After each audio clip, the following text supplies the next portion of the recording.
ఈ 3 విషయాలు మనం జాగ్రత్తగా ఉండాలి. ఈ మూడింట్లో మనం కొంచెం తగ్గితే సమాజంలో నెగ్గుతాం.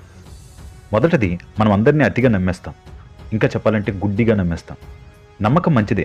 ఎదుటి వ్యక్తిని నమ్మినప్పుడే వాళ్ళకు మన మీద అభిమానం కలుగుతుంది. వాళ్ళకి ఇవ్వాల్సిన ప్రాధాన్యత ఇద్దాం. కానీ అది ఎక్కువైతే వాళ్ళ దగ్గర మనం చులకనైపోతాం. వాళ్ళు లేకుండా మనం ఉండలేమనే ఫీలింగ్ వాళ్ళకి ఏర్పడిపోతుంది. మనకేమీ తెలియదు, అన్ని విషయాల్లో వాళ్ళనే మనం గుడ్డిగా నమ్ముతామనే ఆలోచనతో వాళ్ళు ఉంటారు.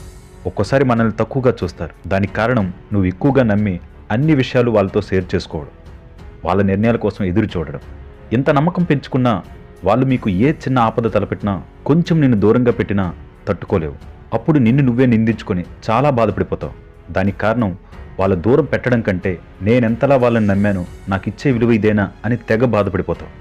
ఇదంతా అవసరమా? ఎవరిని ఎంత నమ్మాలో అంతే నమ్మాలి. మన నీడని కూడా మనం నమ్మకూడదంటారు. ఎందుకంటే మనం చీకట్లోకి వెళ్తే అది కూడా విడిచిపెట్టి